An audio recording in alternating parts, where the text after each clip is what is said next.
Karena saya juga ngubungin yang lain kan, karena dia udah nggak jelas. Karena saya dioper-oper ke Pak Alengso, saya yang nggak tahu. Gua kira dialah yang mau nolong gua si Nayaka ini. Ternyata dioper lagi ke yang lain-lain untuk cari dana. Di situ kan saya udah berpikir, berarti dia nggak mumpuni. Berarti dia nggak bisa nolong saya, betul nggak? Logikanya begitu. Kayak seolah-olah runtuh dunia saya gitu. Saya sudah secapek itu, sudah sejauh itu, dan tidak ada hasil. Ya, dengan kelaparan, bayangin dari hotel itu di Shah Alam, saya nggak tahu mall itu apa. Sampai ke sana itu udah tutup. Terus ya, balik lagi saya. Dengan harapan kan kalau misalnya udah tertukar kan saya pulang bisa pakai ojek gitu kan. Oke, itu saya pulang lagi. Jalan kaki lagi. Ya. Bu, saya ucapkan terima kasih atas bantuannya. Saya keluar dari Malaysia. Tapi saya ucapkan terima kasih dan potonglah semua uang biaya yang kamu pakai, Bu, dari uang donasi yang dikasih Bapak itu. Nanti sisanya kau transferlah sama aku. Gak ada, enak aja. Kamu sudah memfitnah saya. Saya akan live-kan kamu di PC, di roomnya si PC. Kamu memfitnah saya. Itu kan teriak-teriak dengan segala macam. Ya, aduh, saya males sekali nerima telepon ibu ini. Udah emosional banget dia kan. Saya nggak suka saya.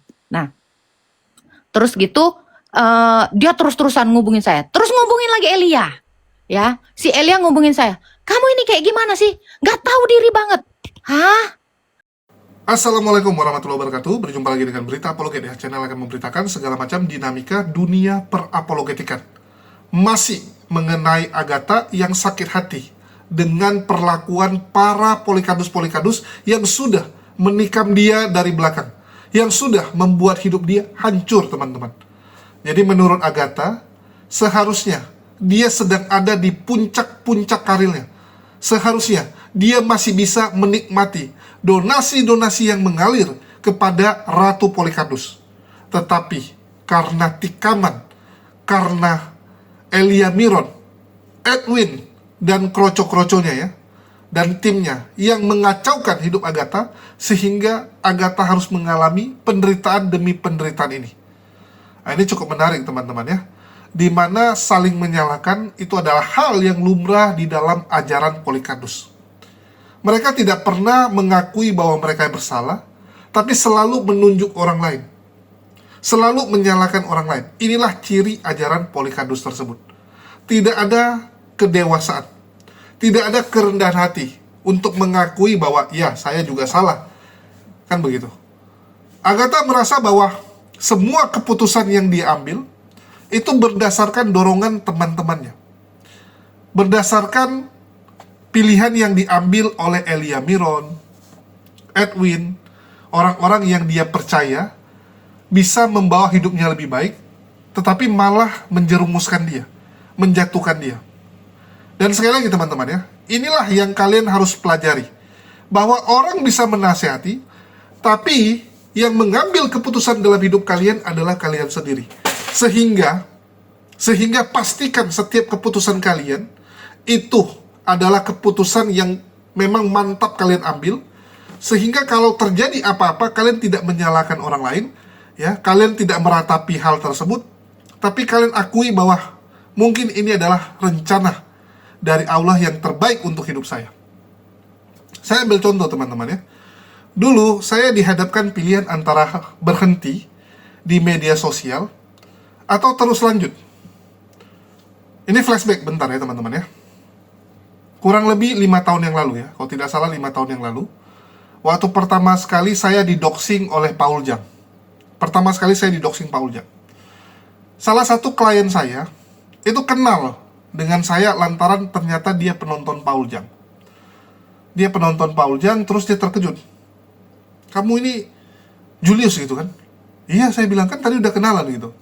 Ya, jadi ini klien kami teman-teman. Jadi perusahaan saya itu perusahaan kongsi dengan teman-teman. Kita ngimport barang dari Thailand, Malaysia gitu kan. Kita ngurusin importnya.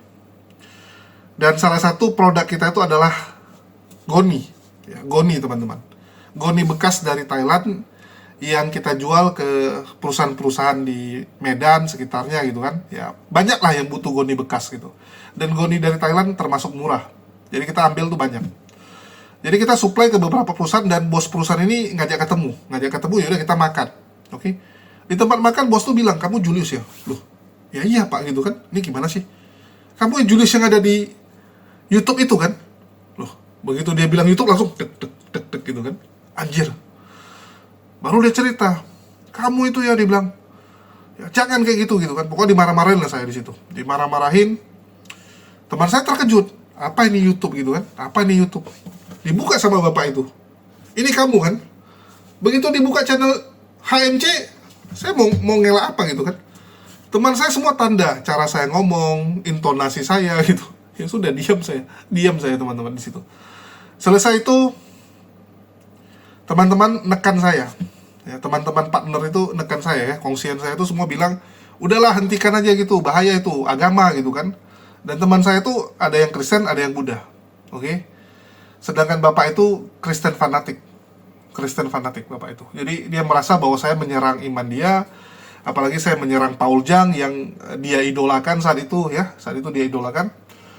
Terus saya serba salah saat itu, serba salah posisi saya, dan saya putuskan ke teman-teman karena 3 lawan 1 ya, teman saya 3 orang, saya sendirian gitu.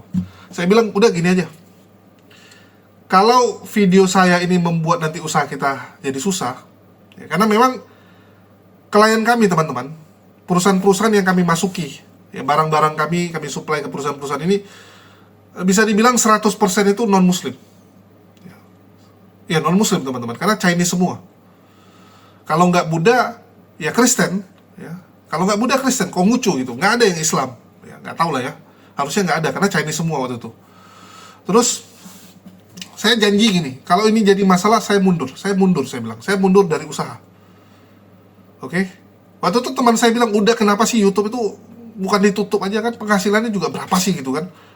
Ya, kamu juga nggak ini kok, bukan mau nyari engagement gitu kan." Orang biasa buat YouTube itu supaya menaikkan nama dia, supaya nanti dia di endorse, diundang gitu kan. Ya, bisa dipanggil sana kemari untuk iklan dan sebagainya. Itu kan tujuan dari media sosial. Kamu nih ngapain gitu? Open cam aja kagak gitu. Open cam aja kagak. Ya saya bilang ini bela iman gitu. Oke? Terus saya cerita sama Kores. Terus Kores bilang, "Loh, kok kamu muslim malah kamu yang takut gitu kan?" Terus besok paginya saya jumpai bapak tersebut, dan bapak tersebut minta maaf. Karena dia mikir juga mungkin kan, kalau saya kontenin perusahaan dia, bahaya gitu untuk perusahaan dia gitu.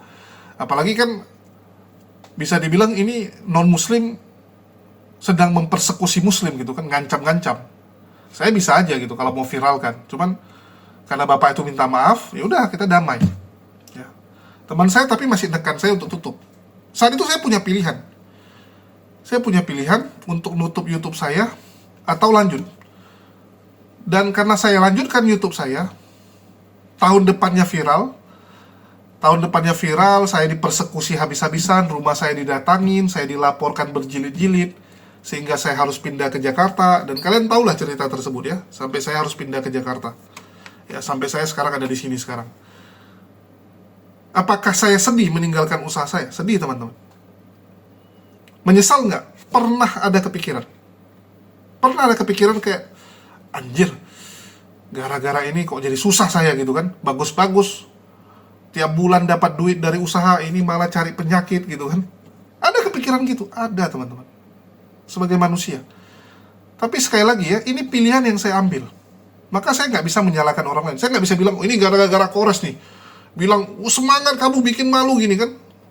Saya nggak bisa nyalain Kores, nyalain Goldian atas saran-saran mereka. Begitu juga dengan Agatha ini. Kamu nggak bisa salahkan orang lain atas saran dari Elia Miron, Edwin yang nyuruh kamu kabur. Kamu yang memilih untuk pindah apartemen, untuk kabur. Mereka cuma menyarankan. Sama kayak kalian nuduh iblis bersalah. Iblis cuma ngomong, Hawa dan Adam yang mengambil keputusan.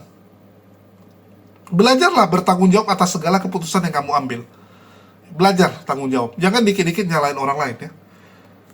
Orang yang suka menyalahkan orang lain itu mentalitas pecundang. Anak nyalain orang tua, ini gara-gara mama dulu suruh saya sekolah di sini, padahal saya udah milih ini. Loh, apa ini teman-teman? Nggak boleh gitu. Berdamailah ya dengan dirimu. Semua keputusan yang kamu ambil, tanggung jawablah. Dan sekali lagi, supaya gak salah langkah, pastikan ya bahwa langkah yang kalian ambil itu harus langkah yang memang kalian bawa dalam doa. Betul nggak? Ya, kan Kristen gitu dia, bawa dalam doa. Ini saran saya buat Agatha. Kalau di Islam kita ada namanya sholat istiqoroh. Ya, sebelum ngambil keputusan, ambil dulu sholat istiqoroh supaya makin kuat, supaya makin mantap. Kalau ini dari Tuhan, dari Allah, pasti kita mantap. Pasti kita mantap. Tapi karena mereka menyembah kepada sesuatu yang, ya mohon maaf teman-teman ya, yang gelap, maka tentu saja kalian akan diarahkan kepada kehidupan yang gelap. Kenapa Agatha jalan hidupnya jadi hancur? Ya karena yang kamu sembah, yang mengarahkan kamu menuju jurang kekelaman itu. Karena memang menyembah sesuatu yang seperti itu awal-awalnya baik. Sama kayak pesugihan gitu, awalnya bagus. Kaya raya, sukses gitu kan. Tapi makin kesini makin hancur, kenapa? Ya karena memang itu harga yang harus kamu bayar dari pesugihan kamu. Menyembah kepada yang gelap itu seperti itu. Awalnya bagus, indah, tapi makin kesini makin hancur, makin hancur. Ya itu resiko. Ya, itu harga yang kamu bayar atas penyembahanmu. Oke, kita akan dengarkan bagaimana Agatha menceritakan Elia Miron, Edwin yang mendorong dia dalam mengambil keputusan dan bagaimana dia dijual oleh sindikat ya, internasional ini teman-teman. Sindikat penipuan internasional, sindikat penghujat internasional ini. Jadi dia ini bisa dibilang korban human trafficking lah ya. Agatha korban human trafficking yang dijual untuk mencari uang donasi. Karena dia nggak laku kalau dijual badannya. Ya, kalau badan kan cari yang muda, cantik gitu kan. Nah, kalau Agatha ini yang dijual apanya? Kesedihannya. Supaya donatur senang. Nah, ini korban human trafficking juga deh. Hampir ya. Untung dia bisa kabur dan pulang. Jadi dia bilang untung dia memutuskan untuk jalan kaki. Ya, nyari money changer. Dia paksakan dia untuk pulang ke Jakarta. Dan ternyata di Jakarta aman-aman. Gak ada seperti yang dibilang oleh Edwin, Amin Wijaya, oleh si Elia Miron gitu kan, yang ditakut-takuti. Ini kita dengarkan. Malaysia. Nah, itu tadi lanjut dua malam pertama dia bayar. Nah, sudah habis malam berikutnya dia datang dan dia ngobrol-ngobrol sama saya karena harus diperpanjang itu hotel gitu kan. Nah, dengan harapan begini, berarti ini saya sudah nggak di hotel lagi, di rumahnya. Karena dia janji kan mau ngajak ke rumahnya kan tadi kan. Oke. Diperpanjang dulu karena saya ada acara kawinan. Padahal acara kawinan itu sudah di hari pertama mau jemput saya. Ini masih kawinan lagi di hari ketiga. Karena kan udah 2 malam di hotel itu harus diperpanjang. Aku masih ada acara kawinan ya, kata dia begitu. Jadi aku nggak bisa ini.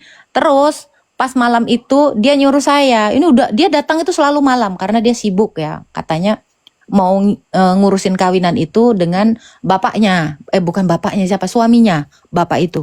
Lalu dia bilang begini, kita harus minta bantuan, kata dia. Aku kira dia yang ngebantu, di situ gua nggak tahu.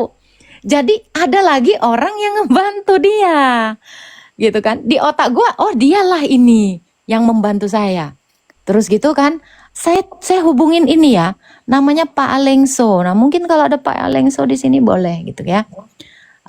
Kamu bikin video voice note gitu kan, Pak saya Panggilan itu untuk Pak Alengso ya. Kalau ada Pak Alengso di bawah atau mendengarkan, panggilan boleh Pak Alengso boleh. untuk request naik ya. Jadi itu ada kok rekamannya. Jadi direkam lah voice note tuh, Pak saya Agatha Palermo, saya dilaporkan karena memang udah ada laporan saat itu ya.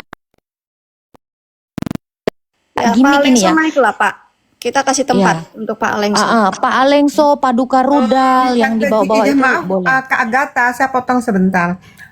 Tante Ija, kalau Pak Alengso naik, turunin saya aja ya, nggak apa-apa. Iya. Oke, makasih. Oke. Nah, disuruhlah gue bikin kasih PN. Jadi ada lagi yang menolong kita. Di situ gue kaget. Itu baru gue tahu. Karena gue kira si Nayaka inilah yang membantu kayak udah ke dia gitu kan. Hah? Maksudnya gimana ini? Udah cuci mukamu. Itu saat itu di jam 2 pagi, itu saya inget ya, suami saya yang sekarang ini itu masih terhubung sama saya di telepon. Dan dia itu bisa jadi saksi gitu kan. Aku udah ngantuk, besok aja lah aku bilang itu jam 2 pagi. Ya di Malaysia saat itu kan. Udah cepat cuci mukamu, bikin ini. Gitulah disuruh ibu ini gitu kan. Aku udah sampai di kamar mandi. Ini gimana sih sebenarnya? Gue sampai bertanya-tanya, kata si Elia dia yang membantu. Kata si Metatron juga dia yang membantu gitu kan. Tapi dioper lagi sama yang lain. Ini gue sampai detik ini masih bingung. Ya. Kalau donatur itu namanya Kak Agatha. Ini ibu ini siapa aku nggak tahu. Jangan dicela dulu. Silakan. Oke. Nah, itu kan. Ini gimana sih? Gue udah dari situ kan, gue ngehubungin Romo lah ya kan. Romo bisa tolongin saya nggak Romo? Kamu di mana lagi nak? Kata dia. Aku di Malaysia. Mau kata Elia ini ibu ini mau nolongin aku, disuruhnya ke ini. Aku selalu berhubungan sama Romo. Terus gitu kan. Oh, ada umat kita di sana. Nah, ini ada umat kita di sana. Ini nomornya. Dia bapak apa? Bapak Epi. Gue lupa namanya ya. Dia udah dibaptis. Dia umat kita dan bisa dipercaya. Dia mungkin bisa nampung kamu nak di sana. Kamu ini kenapa sih lari ke sana lari ke sini nggak ngomongin Romo? Gak nurut, kata Romo gitu kan. Maaf Romo, ini bapakmu udah ngasih tahu masih bandel aja, kata dia gitu kan. Terus kan, ya udah, ini hubungin itu kan. Perempuan, ya sperma perempuan yang membuah itu berasal dari tulang. Info ke Romo saat itu. Terus kan, saya Agatha, saya dilaporkan. Ini, shalom Pak Aleng. Shalom. Ya saat itu saya ngirim VN ya Pak ya. Nah itu disuruhlah sama Bunda Nayaka ini, gitu kan. Terus gitu saya memang dilaporkan saat itu di 6 kota. Itu heboh banget masuk CNN gitu kan. Saya sedang di rumah sama Ibu Nayaka ini, gitu kan. Terus Pak di situ dapatlah kabar. Ya, udah sampai ke Bapak adalah ini dia ngasih ke saya WA itu kan dapat 500 euro dan 200 dolar. Nah, ini tak kata dia. Dikirim ke rekening dia kan. Betul tidak Pak Lengso? Ini saya ini konfirmasi dulu. Betul. Ke rekening suaminya, atas nama suaminya. Enggak langsung ke saya, teman-teman. Serius. Enggak. Nah, ini ya Boleh saya potong silakan. sebentar Agatha? Boleh, Pak. Boleh, silakan, Pak. Bentar ya, terima kasih. Host, izin ya host. Pak Lenso, silakan. Iya, oke terima kasih. Jadi gini, saya tadi mendengarkan cerita Agatha juga bahwa sebelum Agatha ke Malaysia, Nakayama ini sudah menghubungi Elia Miron dan Agatha ya tentunya tadi untuk ke Malaysia dan rencana segala macam lah mungkin. Saya tidak tahu soal ini sama sekali. Yang saya tahu kejadiannya begini. Tiba-tiba Nakayama itu telepon saya. Ini Agatha, ada Agatha sini katanya di Malaysia. Saya juga tidak tahu nih, tahu-tahu dia telepon saya minta dijemput. Dan saya jemput. Dan saya tempatkan sekarang di hotel. Nah ini gimana adanya? Ya gimana? Saya tanya, saya tidak tahu masalah apa-apa, tidak dengar soal perencana pelarian atau apapun, tidak sama sekali. Terus apa yang bisa saya bantu ya? Dia cerita ini mungkin buat hotel di sini sementara dan ini itu ya saya ngerti lah. Oke, saya ngomong. Saya bantu untuk hotel. Terus saya tanya, bisakah saya bicara langsung dengan Agatha? Karena saya pengen tahu apa rencana dia setelah di Malaysia ini. Saya kan harus tahu dong, pengen nolong orang ini rencananya kemana gitu. Tapi dia tidak memberi izin untuk katakanlah saya dengan Agatha berbicara langsung, dengan alasan dia masih capek, dia masih trauma atau apalah. Pokoknya tidak diperkenankan saya bicara langsung dengan Agatha. Itu ya. Jadi, iya. Jadi saya ya sudahlah. Tak transferlah saya 500 euro. Kemudian dia baru bicara, saya juga sudah menghubungi donatur yang lain.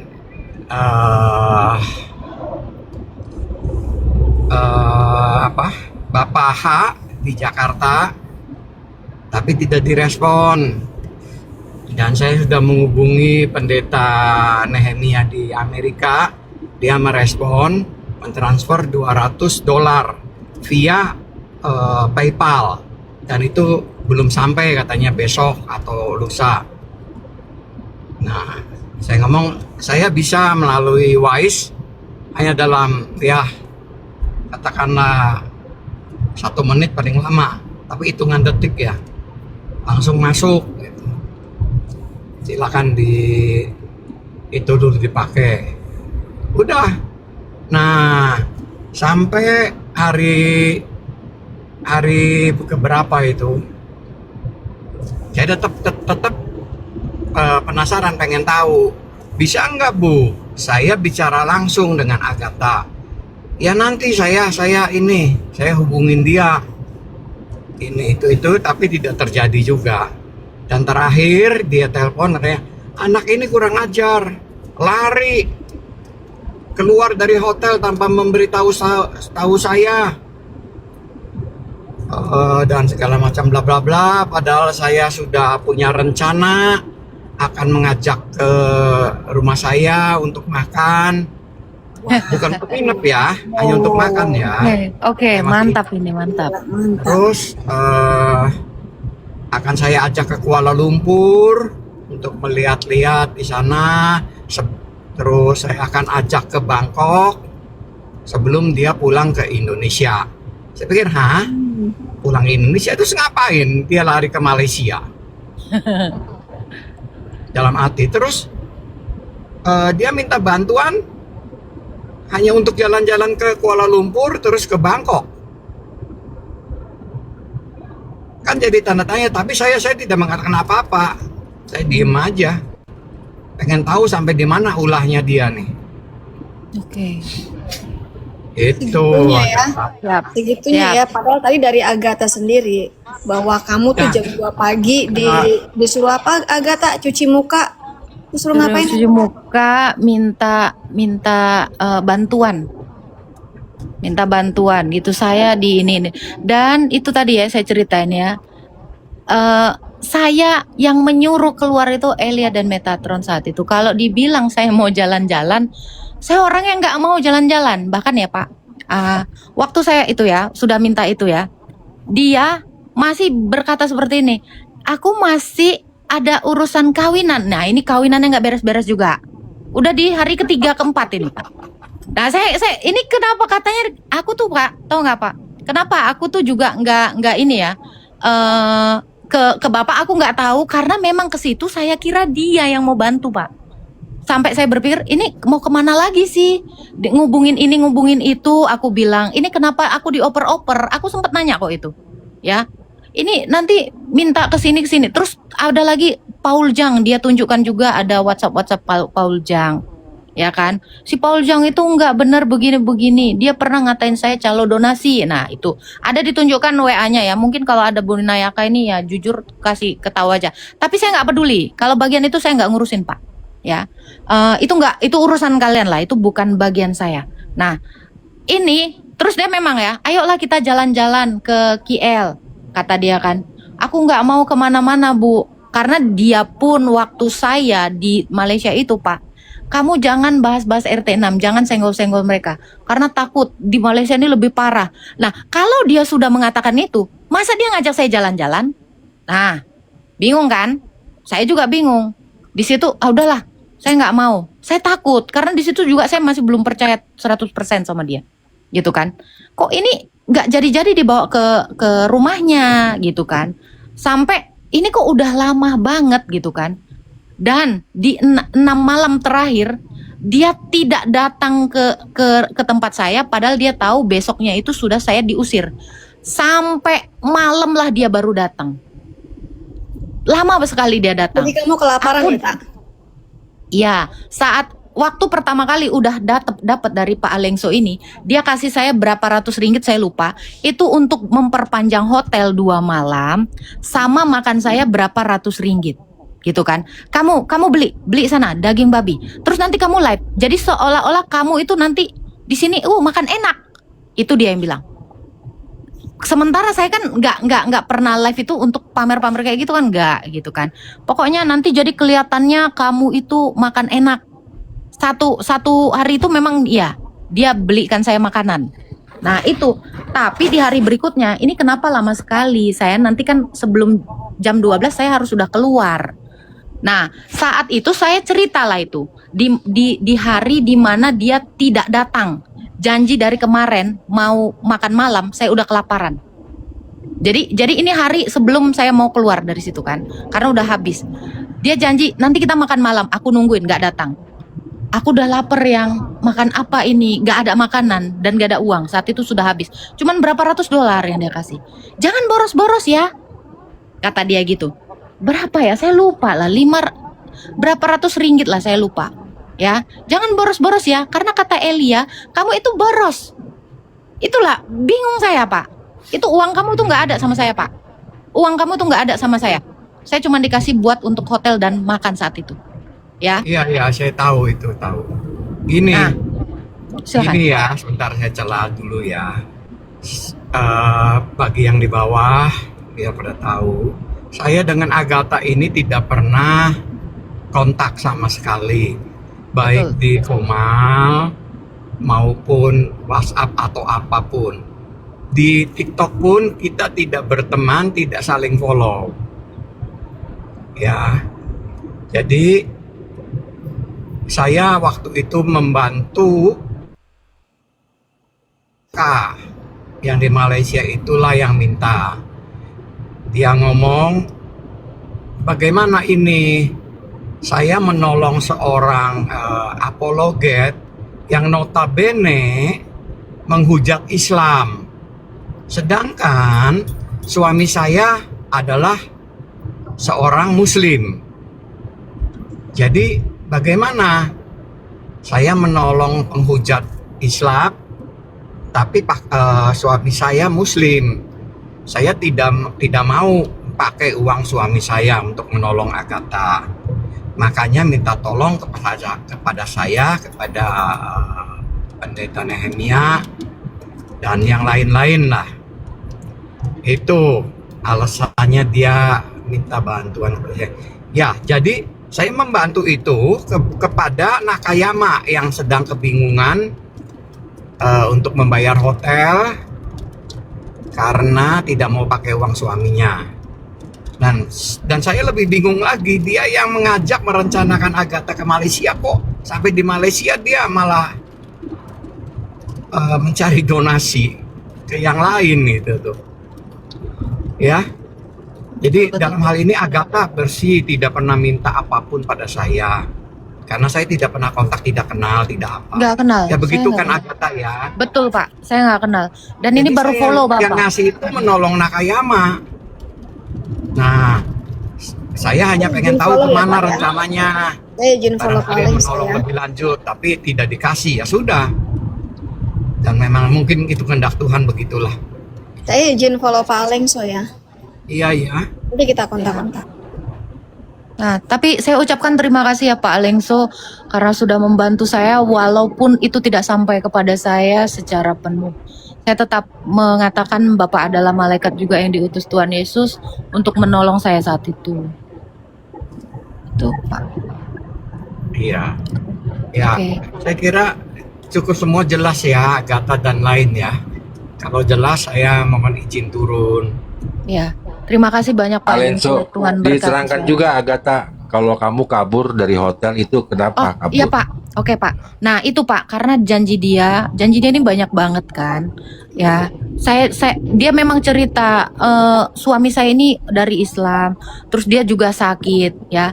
Tapi dia ngajakin saya jalan saat itu. Saya itu Pak menolak karena saya menghargai dia gitu loh. kasihan sama orang tua ini gitu, nggak usah. Dan saya tuh nggak ada kepikiran untuk mau jalan-jalan, mau enak-enak, nggak sama sekali. Bahkan di Malaysia pun saya cuman live. Itu juga saya berpikir Pak, sama seperti Bapak, saya disuruh keluar. Terus mau ngapain? Abis itu kemana? Nggak jelas, terkatung-katung. Dan ketika saya waktu malam dia janji dia nggak datang, pagi juga nggak datang, sampai saya sudah diusir dari hotel, dia juga belum datang. Saya disitulah ngubungin Metatron. Bang, ini kayak gimana bang? Kok saya diterlantarkan kayak gini? Dia nggak ada sama sekali. Dia janji dari kemarin malam ngajak makan malam, pagi nggak datang juga, sampai saya udah keluar. Itu nggak ada uang sama sekali Pak. Jadi habis, jadi dikasih itu berkala Pak, per 2 malam. Ya kalau udah habis dia nggak datang ya saya mau kayak gimana? Akhirnya Pak, itu saya malam dia nggak datang. Disitulah saya cari money changer, karena saya memang ada bawa beberapa ribu baht untuk saya keluar dari Malaysia itu. Karena saya juga ngubungin yang lain kan, karena dia udah nggak jelas. Karena saya dioper-oper ke Pak Alengso, saya yang nggak tahu. Gua kirain dialah yang mau nolong gua, si Nayaka ini. Ternyata dioper lagi ke yang lain-lain untuk cari dana. Di situ kan saya udah berpikir, berarti dia nggak mumpuni, berarti dia nggak bisa nolong saya, betul nggak? Logikanya begitu. Oke, malam itu saya keluar, ya, disuruh sama pacar saya. Udah, iya kesaksian ini Pak Tobias, ya nggak ada ditambahin. Kalau ada kurang mungkin saya lupa, tapi nanti saya akan ini, ya. Jadi di situ kan, udah sekarang yang kamu cari money changer, buat ke luar dari situ. Pak Tobias bisa request Pak Tobias, Can-Can lu gue korbanin ya. Oke, ini ya, di situ saya disuruh ke money changer untuk cari apa namanya, penukaran uang, karena saya nggak bawa uang sama sekali saat itu. Ada rupiah berapa ratus ribu saya bawa untuk ditukarkan ke ringgit untuk bertahan malam itu, karena saya udah nggak makan dari malam sampai ke besoknya gitu loh. Nah lalu aku hubungin lah cici-cici yang di Indonesia. Ci, gimana ini Ci, aku di sini pun nggak diurusin, ku bilang itu. Lah kamu kenapa ke sana gitu? Ya udah, saya bikinin tiket. Besok pagi kamu langsung ya diambilnya lah tiket pagi dini hari. Jadi saya harus keluar dari hotel itu subuh-subuh. Dan aku bertanya sama Cici kan, Ci, saya nggak punya uang, saya nggak ketemu money changer. Disitulah yang saya jalan bermil-mil, karena nggak ada uang. Gimana saya mau bayar taksi atau apa, gitu kan? Saking lamanya saya berjalan, sampai di sana tutuplah money changer ini. Disitulah pecah mental saya di situ, kayak seolah-olah runtuh dunia saya gitu. Saya sudah secapek itu, sudah sejauh itu, dan tidak ada hasil. Ya, dengan kelaparan, bayangin dari hotel itu di Shah Alam, saya nggak tahu mall itu apa. Sampai ke sana itu udah tutup. Terus ya, balik lagi saya. Dengan harapan kan kalau misalnya udah tertukar kan saya pulang bisa pakai ojek gitu kan. Oke, itu saya pulang lagi. Jalan kaki lagi. Ya, di situ saya dengan tekad bulat hanya untuk menyelamatkan diri saya. Akhirnya saya hubungin lah ya, Maxim namanya di situ. Grab itu nggak ada, subuh itu nggak ada. Dan kalau Maxim itu harus uang cash. Saya nggak punya uang cash di situ kan. Terus saya berdoa terus. Pak, saya tidak punya uang Malaysia. Saya cuman punya berapa ribu baht. Bisa tidak Pak pakai ini? Ada beberapa ribu baht, ada berapa ratus ribu rupiah. Ya, tolong terima Pak, saya nggak punya uang sama sekali. Itu sambil saya berdoa, ya udah Bu, nggak apa-apa, kata dia gitu kan. Sampailah ke sana saya kan. Terus itu subuh-subuh itu, saya udah di Jakarta, ya. Udah selama perjalanan itu sampai di Jakarta. Dia terus ngubungin saya. Terus saya tanya lah Cici itu, Ci ini gimana Ci? Ibu itu ngubungin saya, gitu kan? Udah, nggak usah ditanggepin, kata dia. Jangan terima teleponnya. Udah nggak bener itu. Pokoknya kamu saya tolong. Saya cariin kamu rumah di sini. Tenang aja Agatha, kata dia gitu. Sama Cici ini. Itu pun saya dengan berpositif thinking. Inilah penyelamat saya saat itu. Ya. Nah, dia ngubungin saya kan. Kenapa kamu, terus dia WA saya kan, pakai VN ya. Kenapa kamu mengatakan saya nggak ngasih makan kamu? Lah kan emang betul. Kamu janji mau ngasih makan saya, mau datang dari malam sampai ke pagi, sampai di mute dulu tolong di mute ya. Sampai kamu nggak datang juga, kata saya. Ya tunggu, nggak sabar amat, ya, gitu kan. Dia kurang lebih kayak gitulah ya. Ya sudahlah. Bu, saya ucapkan terima kasih atas bantuannya. Saya keluar dari Malaysia, tapi saya ucapkan terima kasih dan potonglah semua uang biaya yang kamu pakai, Bu, dari uang donasi yang dikasih Bapak itu. Nanti sisanya kau transferlah sama aku. Gak ada, enak aja. Kamu sudah memfitnah saya. Saya akan live-kan kamu di PC, di roomnya si PC. Kamu memfitnah saya, gitu kan, teriak-teriak dengan segala macam, ya. Aduh, saya males sekali nerima telepon ibu ini, udah emosional banget ya kan. Saya nggak suka saya. Nah, terus gitu, dia terus-terusan ngubungin saya, terus ngubungin lagi Elia, ya. Si Elia ngubungin saya, kamu ini kayak gimana sih? Nggak tahu diri banget, hah? Kan yang nyuruh ke Malaysia kamu sama Metatron. Saya nggak tahu ini. Kalian mau ada acara apa? Udahlah Elia, saya juga males ketemu sama kamu. Saya bilang kan, kamu nanti taruh kunci itu di mailbox. Saya akan ambil barang-barang saya. Saya juga nggak tahu kamu ini siapa. Saya bilang gitu memang sama Elia. Kamu nggak tahu diri gini. Nanti dia akan nge-live-kan kamu. Dia ngancam kamu. Jadi ngancam. Jadi ceritanya ini ngancam. Ya. Terus gitu kan, saya akan bongkar kamu memfitnah saya. Bu, saya nggak ada memfitnah kamu, Bu. Saya cuma cerita sama si Metatron bahwa ini kayak gimana Bang Meta, katanya mau nolong, malah saya diabaikan di sini gitu loh. Itu saya cuma curhat seperti itu. Saya nggak tahu apalagi yang ditambahi, dibumbui sama si Metatron ke dia, entah apa. Udah tak, tenang aja tak, saya marah-marahin dia tak. Nanti saya ini, memang kata dia, memang dia seolah-olah menunjukkan dia sahabat saya saat itu, si Metatron ini. Gitu kan. Nah, udah, pokoknya kata Cici ini ya, gue hubungi lagi sama Cici. Jadi gue nih minta pertimbangan dari mana-mana. Udah, pokoknya lu udah keluar aja dulu, kata dia. Matiin HP-nya dan udah minta maaf aja deh, minta maaf terus. Minta maaf ya aku ya Bu ya, padahal saya nggak tahu saya harus minta maaf atas kesalahan saya apa gitu ya.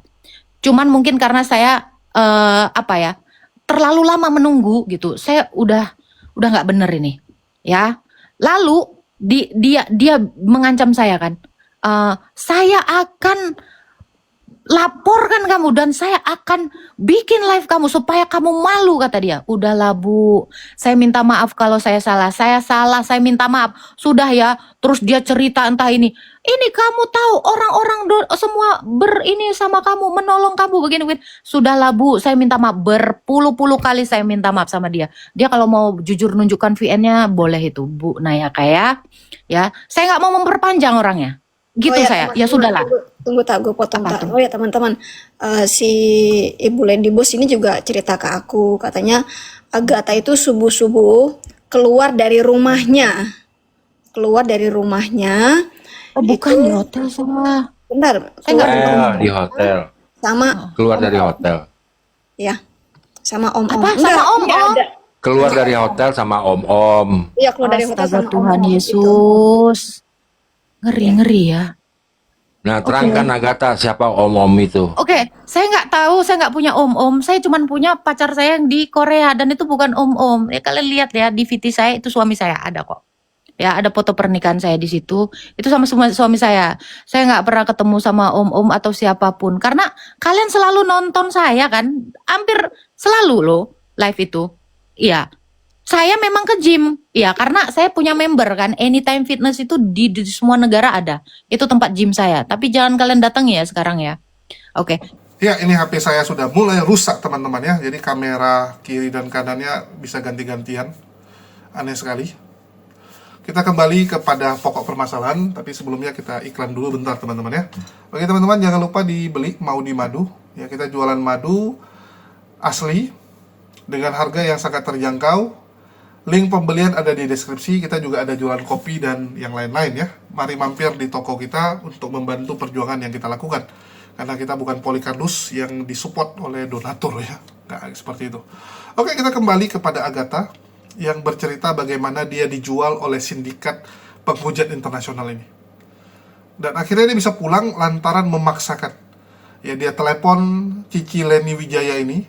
Ya, Cici Leni Wijaya ini yang belikan tiket, ya, dan sebagainya supaya dia bisa pulang. Dan setelah pulang Jakarta, dia tinggal di mana, teman-teman? Dia tinggal di apartemen yang lain. Dia sewa apartemen lain lagi. Dari mana uangnya? Tentu saja dari donatur. Kalau enggak, ya nggak bisa sewa dia. Oke? Jadi dia tidak mau memakai apartemen yang kemarin, yang udah dia sewa dengan uang paduka rudal. Karena di situ Elia Miron bisa masuk. Kamu nggak bisa larang Elia Miron, karena dia juga ikut membayar sewa. Ya, ada bagian dia juga.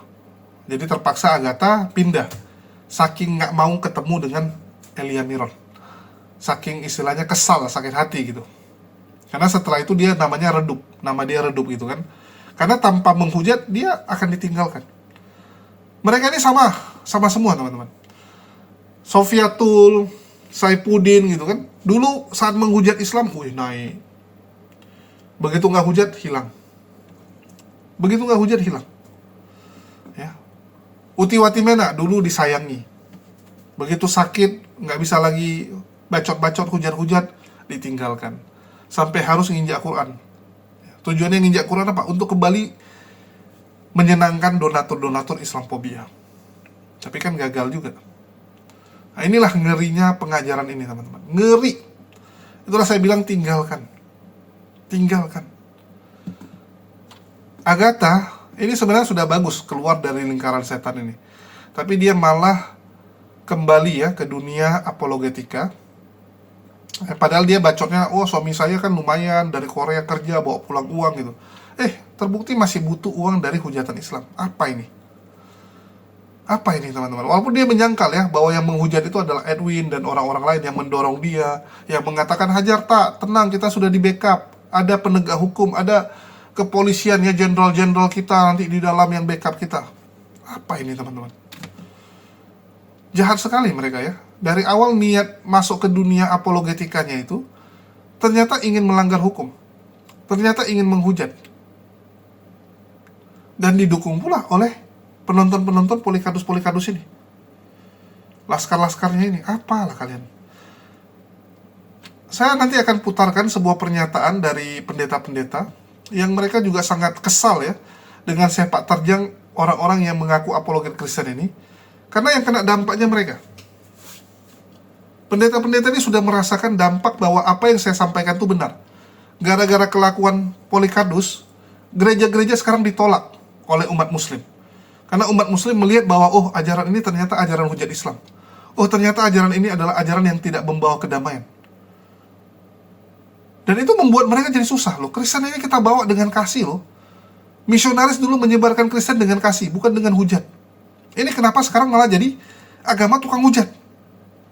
Dan yakinlah, nggak akan ada orang yang pindah iman karena agamanya dihujat. Udah gila kalian. Nggak ada orang jadi masuk Kristen gara-gara Islam kalian hujat-hujat. Nggak bisa, teman-teman. Ya. Dakwah itu dengan kebenaran, dengan perilaku, dengan adab, akhlak kalian. Baru dengan akal. Itu pun kalau orang nanya, bukan dengan cara hujat-hujat. Apa sih? Nggak akan abadi, teman-teman, dengan cara menghujat gitu. Kita mau banggakan produk kita, nggak perlu kita jelekkan produk orang. Tonjolkan saja kelebihan produk kalian. Produk kami begini-begini. Kalau kalian suka merendahkan produk orang akan nilai, anjir ini orang tukang ngejek produk orang lain rupanya. Nggak benar lah, penipu ini orang. Kenapa sih nggak pede dengan ajaran kalian tanpa merendahkan ajaran orang? Ini yang saya agak bingung. Ya, ini yang saya sebenarnya sampai sekarang masih, kok Kristennya gini gitu.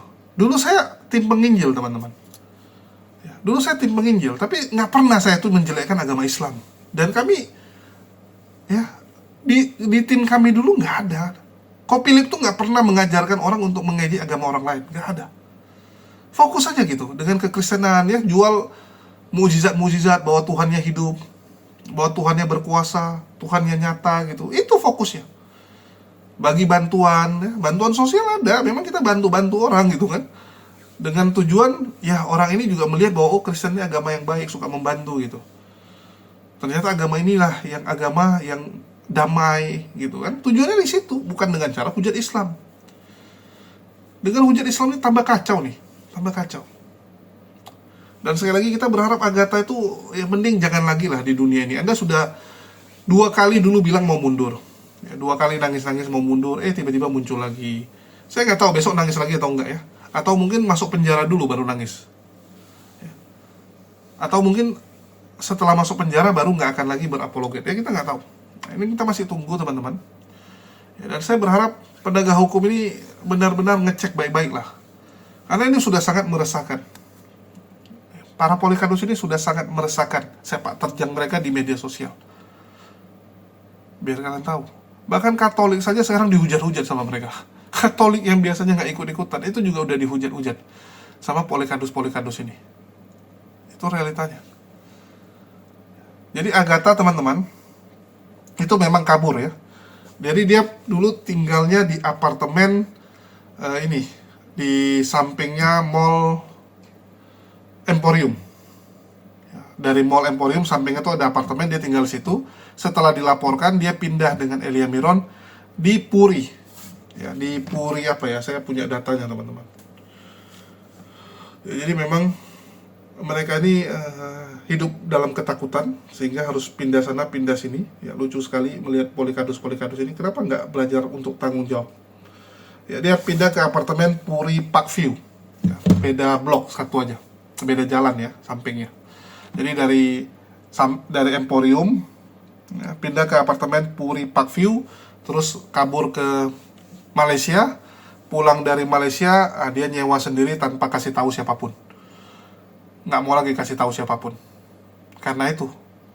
Karena dia trauma, ditikam dari belakang, dan sekarang dia tinggal dengan suaminya, yang berondong itu gitu ya. Yang berondong, yang dia bilang sempat kerja di Korea ya. Biasa ya jadi TKI lah ya. Di Korea mungkin kerja di pabrik atau di mana, kita nggak tahu. Yang pasti Agatha sekarang sudah berkeluarga dan seharusnya kamu lindungi keluarga kamu dengan cara jangan terlibat lagi dengan yang beginian. Karena nanti kasihan, suamimu bisa kena tarik dan yang lain-lain gitu kan. Apalagi kita tahu bahwa header ini sadis teman-teman. Ya, header itu sadis, dia nggak segan-segan untuk keluarga kalian tuh dibawa-bawa, keluarga kalian nanti ikut ditarik gitu. Betul nggak? Kan mereka seperti ini selalu. Ya. Doxingnya tuh sampai keluarga dibawa-bawa. Lihat tuh, Robert Lele aja bapaknya ditarik-tarik. Terus Pak Bom, keluarganya juga dicari. Anaknya bahkan mau disiram air keras. Apakah Agatha mau seperti itu? Suami Anda nanti kena juga, keluarga suami Anda. Mending berhentilah. Ya, saran saya. Bukan Islam ya, sekali lagi teman-teman ya. Bukan Islam yang menyerang mereka. Tapi kelompok yang namanya herder ini. Kristen juga, ngakunya Kristen juga. Sesama Kristen ini. Begitu sadis mereka teman-teman. Oke, ini mati lampu, entah kenapa teman-teman. Atau tokennya habis ya. Gak lucu juga tokennya habis, karena kalau token habis bunyi dia teman-teman. Ini gak ada bunyi, langsung mati. Oke, mungkin saya sudahi saja. Ya, karena gelap-gelap juga gak enak. Dan komputer juga mati ya, ini bukan laptop, komputer. Jadi gak bisa ngedit. Oke, mungkin sekian dari saya. Dan buat teman-teman, tetap semangat. Ya, walaupun saya juga lagi lemas ini sebenarnya. Karena kurang fit badan. Dan beberapa hari lagi udah harus berangkat ke Jawa Tengah. Aduh, mikirnya mau berangkat tuh kayak lemas aja ya. Ini aja dari kemarin sampai subuh mutar-mutar untuk diskusi kegiatan API berikutnya. Karena kita ada safari juga nanti di masjid-masjid. Ya, kemarin kita ketemu dengan beberapa pengurus masjid untuk bereskan jadwal di mana bulan depan ya, bulan Juli kita akan mulai safari dari satu masjid ke masjid lainnya untuk membicarakan pentingnya penguatan akidah. Bagi teman-teman yang punya masjid atau pingin masjidnya didatangi oleh API, ya silakan hubungi saya. Kita bisa diskusi, kita bisa bahas. Kalian bisa siapkan tempat kalian. API akan datang sendiri, nggak perlu kalian pikirkan ya, makanan kami, ongkos kami datang sendiri. Tujuan kami adalah memberikan penguatan akidah agar masyarakat umat muslim di luar sana itu tahu bahaya pemurtatan. Karena masih banyak orang yang menganggap remeh pemurtatan ini. Jadi kita mau terjun langsung, jemput bola, keliling seluruh Indonesia untuk membagi ilmu perbandingan agama ini, ilmu bagaimana menghadapi misionaris. Nah, jadi kita akan turun ya, bagi yang mau ada kajian seperti itu di pengajian kalian ataupun di masjid kalian ya, silakan kontak. Tapi kalau kalian bisa masuk gitu ya, jangan cuman jemaat biasa tiba-tiba suruh kami datang terus gimana caranya, Bapak hubungi ini gitu loh, ini gimana gitu. Kalau bisa pengurusnya ya. Kalau bisa kalian juga adalah pengurusnya gitu, biar gampang gitu kan, tinggal ngomong waktu tempat selesai. Kalau kita yang disuruh ngomong lagi kadang agak susah gitu. Apalagi banyak pengurus-pengurus masjid di Indonesia ini kan masih berpikir udahlah nggak perlu itu gitu, tenang kita masih aman ya, Islam masih mayoritas gitu. Mereka nggak sadar kalau sekarang kita sudah dirongrong. Itulah pentingnya ilmu ya, menghadapi misionaris. Mereka masih banyak anggap remeh. Itulah kita akan terjun. Oke, sekian dari saya. Makasih buat semuanya. Di akhir kata saya ucapkan wassalamualaikum warahmatullahi wabarakatuh. Sampai jumpa di lain kesempatan.